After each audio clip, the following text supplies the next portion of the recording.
If you have rheumatoid arthritis and you struggle to describe to people what's happening during a flare, or maybe you know somebody with rheumatoid arthritis and honestly it just sounds like they're making it up because one day they're fine, the next day they're not, it seems super sketch, then I'm about to explain to you super simply what happens during a rheumatoid arthritis flare.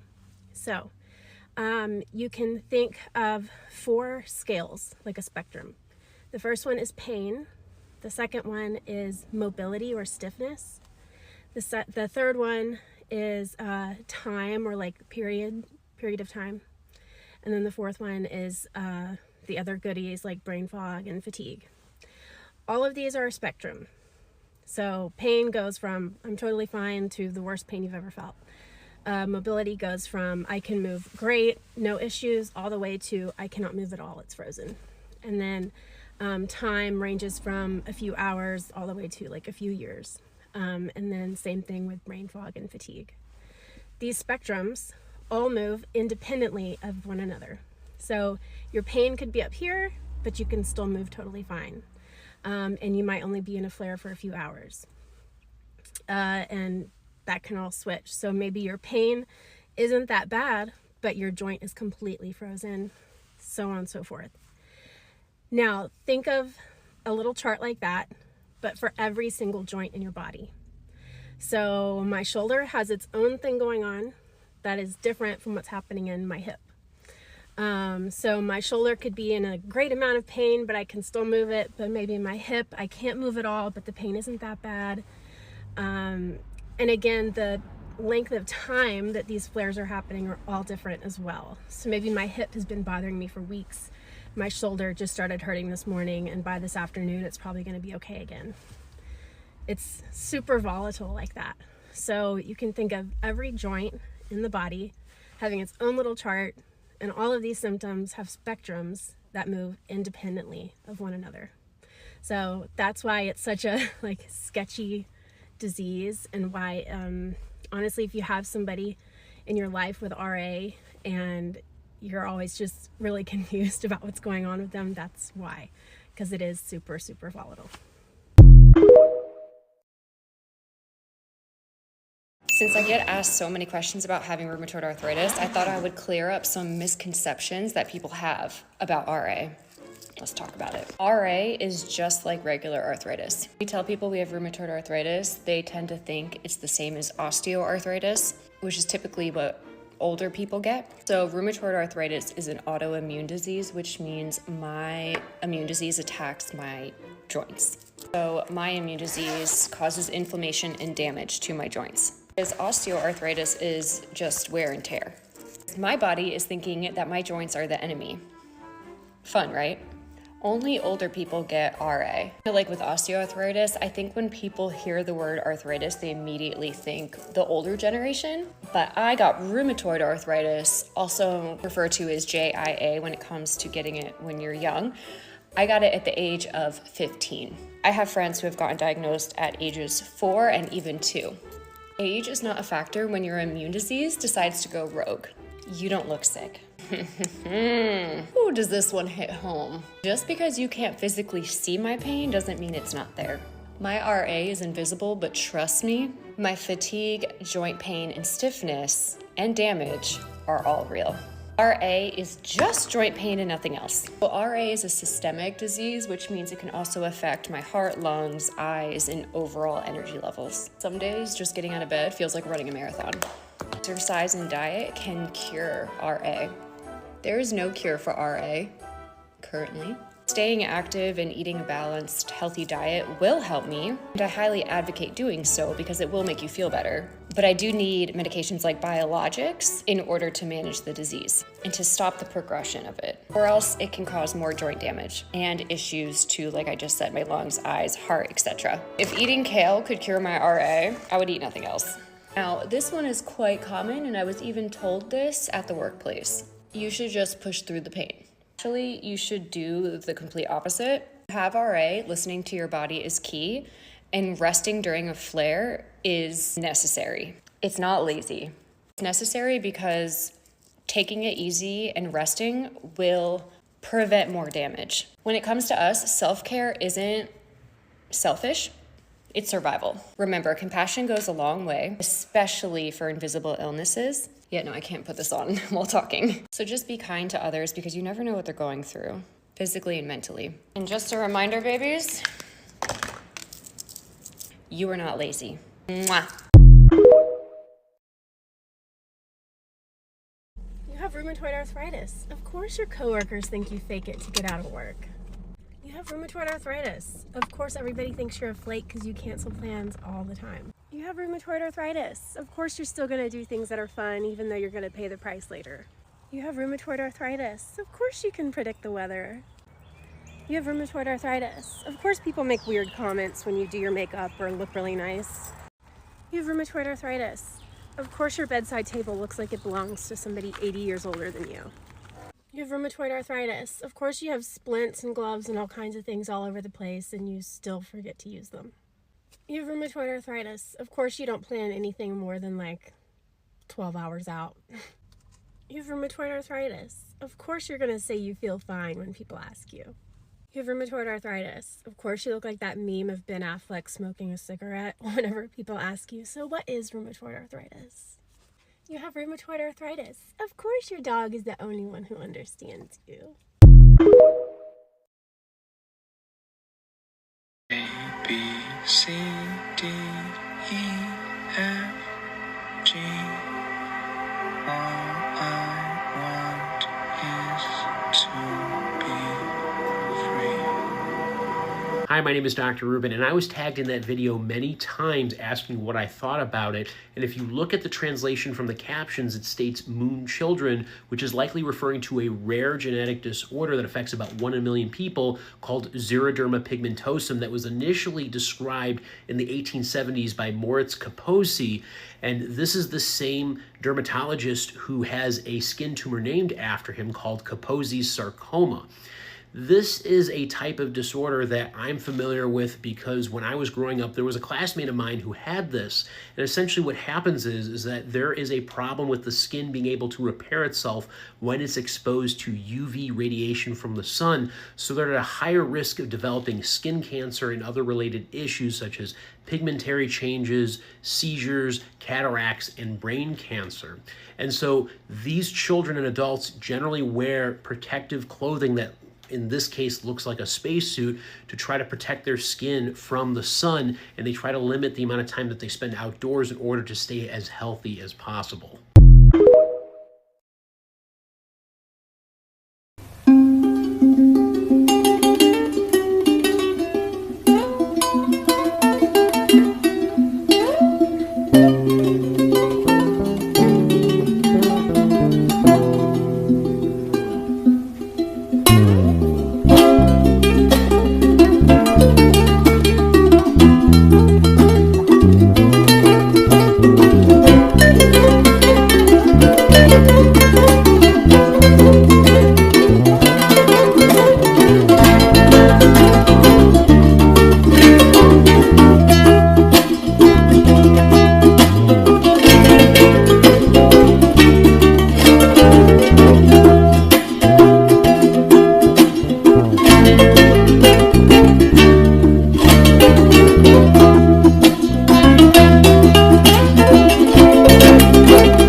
Hey, Panda fam! Today is day 22 of Chronic Illness A to Z. Usual disclaimer, this is just a small snippet of information about a medical condition. If you are concerned, please always consult a medical professional. Today's X for xeroderma pigmentosum, or XP for short.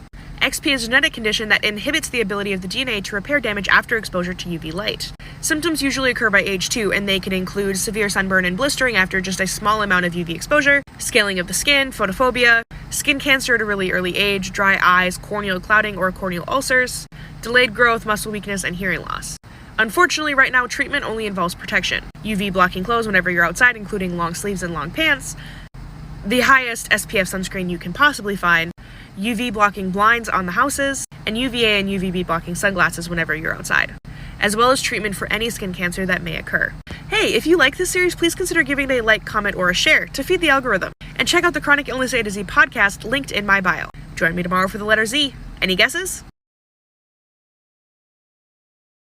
So there I was, 3 spoons in my pocket and not a lick of help in sight. I had paid off my debts and I was a free woman. The bank man was no longer after me, but they weren't so keen on extending a helping hand. All I knew is I would not be going into a flare-up again, not if I could help it. I went to work, crunching the numbers. Cooking, out of the question, too many spoons. Instead of washing our hair, dry shampoo. Chores, who needs them? They can wait. How long can a person survive on just chicken nuggets? Carry the one. There's gotta be a way to make this work. I had tried every calculation I could think of. There just wasn't enough. What could one do on 3 spoons? It was then I got a taste of the devil's cruelty. The spoon bank would be of no help, and while the existence of the spoon gods was still debated, I cursed them anyways. The first day was hard, arduous, picking and choosing which of my needs mattered most to me. A cold bite each time a spoon was sacrificed. The next day I went back to the bank and was given no more than 3 spoons and one begrudging shrug from an institution sitting on more spoons than they could ever know what to do with. The stench of cutlery capitalism was thick. One singular spoon spent too freely meant meals skipped, showers abstained, needs forgotten. I was growing bitter. Sacrifice after sacrifice laid bare in front of my eyes, and I was but a leaf in the wind being battered to and fro. After spending those 3 measly spoons, I knew I had no other choice. I hardened my resolve, and I went back to the bank. Surely, after carefully calculating and managing my spoons, I would have something to work with today, but no. Alas, I was given 4 spoons with a big ol' smile as if I was supposed to be grateful. I was defeated. I had run the numbers, and we simply could not sustain at this pace. I began doubting myself. Does everybody have this little spoons and they just are better at handling it? Are everyone else's spoon prices just ridiculously low or something? There must be some kind of a saving plan I haven't thought of. I mean, I can't be this horrible at my spoon finances. It cannot be this hard. I had just about given up and succumbed to the spoon industry when the next day I went back to the bank, and a little something caught my eye. A woman happily being handed more spoons than she could even carry. And they were all different sizes. She even had some ladles. I was bewildered, astonished, betrayed even. I looked to the teller for answers, but they were unwilling to cooperate. And it was then I knew I had been scammed. I feel like it's really hard watching yourself do everything possible to get better and still feeling like you're at this standstill. Having to be patient and let the interventions you're doing do their job is really hard because you don't know if they're going to work or not. It's really scary to not have any control over your body or your health when dealing with chronic illness. Kind of just having to go with the flow and hope things work. Sometimes the most frustrating thing about being chronically ill is being a independent person stuck in a dependent body, specifically an independent person stuck inside of a intermittently dependent body. Like today I woke up and my back is fucked, and my back going is just one of those symptoms that really knocks me out. And like this week I was like actually doing okay. I was really enjoying taking myself on little walks and doing what I wanted to do and working when I wanted to work and like picking my own breakfast foods, whatever, like, and then you kind of, I wake up and then I need my wife, and then I feel upset because this week I've been able to be like, you know, when I'm feeling good, we're just vibing, we're normal, we love each other, but then all of a sudden I need her, and I really need her for like basic shit, and I will just never get used to that switch. And I know that a lot of people need this kind of constant help all the time, and that must be like such another level of this frustrating struggle of being an independent person stuck in a dependent body. But the bait and switch of chronic illness also just really gets me, and I'm not over it. Does anyone else relate to this? I'm chronically ill, not selfish, not lazy, not ugly, not too young, not a hypochondriac, not rude for putting my body first, not blowing you off just to blow you off, not lucky because I'm not able to work, and I'm definitely not a burden. Thanks for coming to my TED Talk. Just a reminder, if you get imaging done and your doctor comes back saying there were some minor findings but nothing too significant, nothing that we think would explain your symptoms, still ask for them to explain what those findings were. Prime example, my fiance has had a back injury for a little over a year now, and we've been trying to get imaging to get any idea of what is happening because we've tried so many different things. The original injury was a protruding disc in his lower lumbar on the left side, bulging out and blocking off that nerve bundle that was causing a lot of problems into his left leg. Over the course of the last year and some odd months, we have tried every intervention humanly possible. He has had a micro decompression, he has had multiple steroid shots, he's had an RFA, he's gone through like electroshock therapy type things, he's had all kinds of different physical therapy. He's tried just about everything he can. Just recently, he got an updated MRI, and this is where they told us, oh, well, we didn't find anything significant. There were a few findings, but nothing we think would contribute to your symptoms. And I hear that, and my first thought is, any findings at this point I want to hear about. So please enlighten us. What were those insignificant findings? First thing they said was that he had an annular tear, which is a tear in the thick outer layer of a disc. These are typically more common, especially as you age or put more stress on your spine, and with a spinal injury, I mean, to be expected. But the second thing they said was that he still had a slight protrusion in the same spot we originally had the protrusion to begin with. So I'm sitting here like, if he's still having problems, and the original injury has not been fully rectified because there's still a protrusion, then why are we acting like we don't know what's going on? Or why are we acting like that would not impact the symptoms that he's been having? But again, we're assured up and down that this just wouldn't account for the symptoms he's been experiencing. These are pretty non-significant findings. We shouldn't be concerned. Now, later on down the road, we finally get in contact with a nerve specialist, which he's been waiting on for a hot minute to make sure that his leg is doing okay. And that nerve specialist ends up ordering a CT because he was just curious to see if there was anything that maybe the spine specialists hadn't found yet. Tell me why on that CT, it literally says that there is still a large protrusion in the exact same spot as the original injury. As soon as the nerve specialist looks at that report, he's like, so you're experiencing shocking down your left leg? Yeah, that would make sense. So you're experiencing trouble with flexion and extension and lifting? Yeah, that would make sense.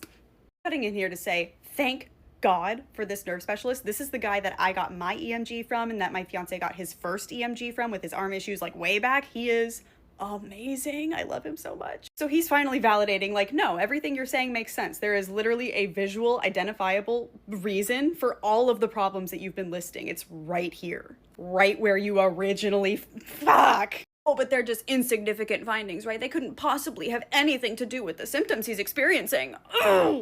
Well, yeah, even if the findings end up being insignificant, it's fine. Ask them anyways, double check, at least, do a little bit of your own research into whatever it is that they found. Maybe consider some more imaging that may give you a better idea of what you're looking at. Welcome to my list of things I get to miss out on because I have a chronic illness. Because missing out on things can be good sometimes. Let's start off with getting drafted for war. I may not be able to fight for our country, but at least I can fight the ableists at home. Next one is skydiving. I don't know why people want to do this in general, but don't worry, I'm not missing out too much here. Because instead of falling out of a plane, I normally just fall out in the floor. The next thing is scuba diving. While this seems like it would be really interesting, it also looks really terrifying. It is hard enough for me to breathe above water, so I think I will just stay there. Running marathons. Who are you running from? Where are you going? Why are you running? But don't fear, I'm not missing out too much. While you guys keep running for your life, I will be running my mouth to my doctors that continue to not listen to me. And lastly, food eating competitions. Just like how this absolutely repulses me, so does almost any kind of food I put into my body. So that one will have to be a no as well. Thank you very much.